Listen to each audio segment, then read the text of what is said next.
man never lost a battle. He led from the front, being wounded 7 times. He conquered 2 million square miles. Alexander III of Macedon, commonly known as Alexander the Great, was born on July 356 BC in Pella, the ancient capital of Macedonia. He was the son of King Philip II of Macedon and his wife, Olympia. From a young age, Alexander showed signs of greatness, with his intelligence, bravery, and natural leadership abilities.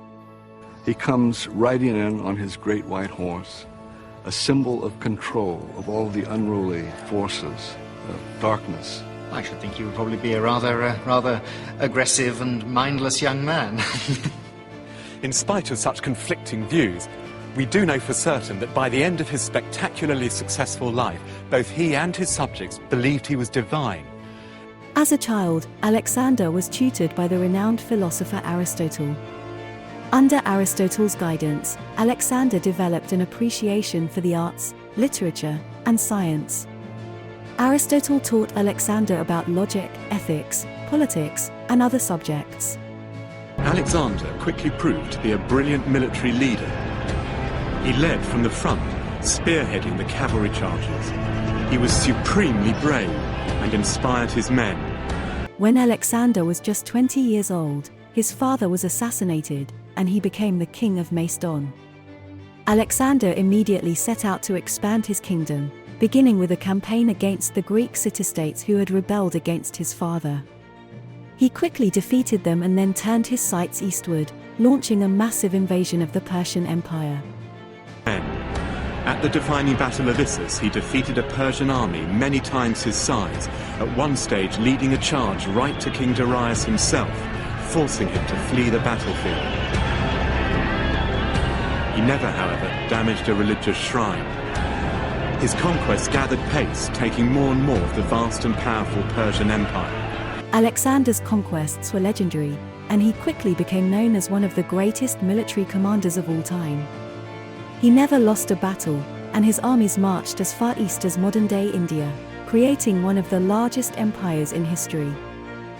Within the first 3 years of his campaign, he had united all Greece, thrown the Persians out of Asia Minor, and taken Judea. He then headed towards North Africa, where he was to have his first encounter with a major civilization centuries older than his own.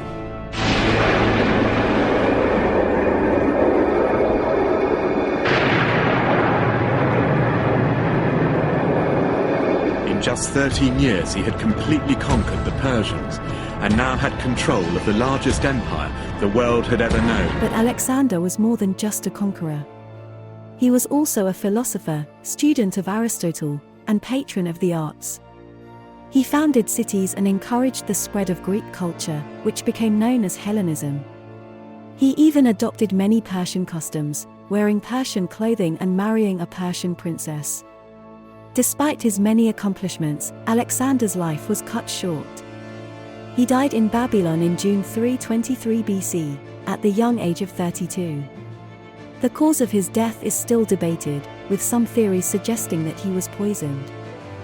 Alexander died at the age of 32 in Babylon as he was planning yet more conquests.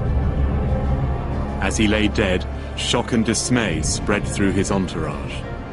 Did he die of alcohol, of fever, or did jealous Macedonian rivals poison him? Regardless of the cause of his death, Alexander's legacy lived on. His empire was divided among his generals, who continued to rule over large portions of his former territory for centuries. Alexander's military tactics and strategies continued to influence future leaders, and his story became the stuff of legends. Alexander's legacy has endured throughout history, with many viewing him as a military genius and a symbol of conquest and expansion. He is also the subject of numerous works of art and literature, including the famous Alexander Romance. In the end, Alexander the Great was more than just a conqueror. He was a visionary leader, a patron of the arts, and a philosopher. His impact on the world is still felt today, more than 2,000 years after his death. The extraordinary military success of this wandering conqueror, and the godlike power he wielded as a result, seem to have fed a universal need in us for a hero who somehow transcends our ordinary human limitations. And because he died young, these achievements were never tarnished by old age, bitterness, or physical decline.